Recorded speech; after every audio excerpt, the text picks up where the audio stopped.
राज्याचे उपमुख्यमंत्री देवेंद्र फडणवीस यांनी वोट जिहाद हा शब्द वापरणं हे अत्यंत दुर्दैवी आहे. खऱ्या अर्थानं बाबासाहेब आंबेडकरांनी जे संविधान दिलं त्या संविधानामध्ये प्रत्येक व्यक्तीला मतांचा जो अधिकार दिलाय त्या अधिकाराचा हा अवमान आहे, संविधानाचा अवमान आहे आणि तो देखील संविधानिक पदावर बसलेल्या व्यक्तीनं आणि जी संविधानाच्या आधारे शपथ घेतलेली आहे देवेंद्र फडणवीसजींनी त्या शपथेचा हा भंग आहे.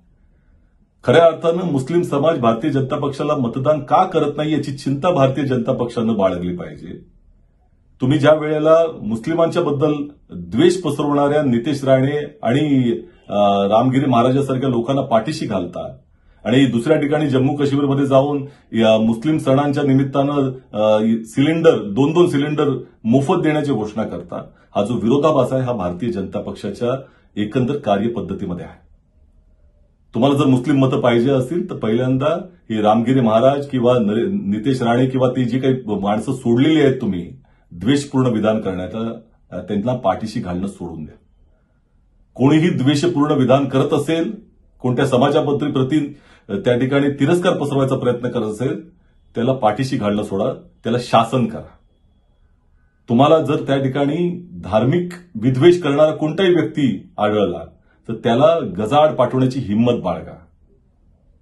आणि हे जर होत नसेल तर तुम्ही या पद्धतीनं आकांडतांडव करण्यात काही अर्थ नाही.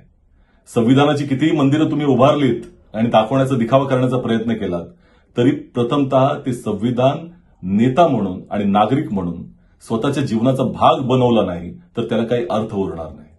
मी मुद्दामून देवेंद्र फडणवीस साहेबांना त्यांनी घेतलेली जी मंत्रिपदाची शपथ आहे ती आठवण करू देऊ इच्छितो की कायद्याद्वारे स्थापित झाले आहे अशा भारतीय संविधानाबद्दल मी खरी श्रद्धा व निष्ठा बाळगेन.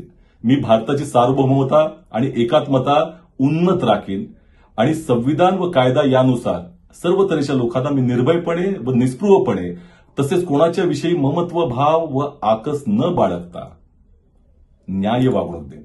साहेब, तुमच्याकडे न्याय वागणूक नाही.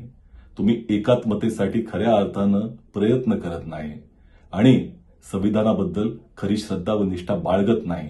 हेच कारण आहे की मुस्लिम लोक तुम्हाला मतदान करत नाहीत.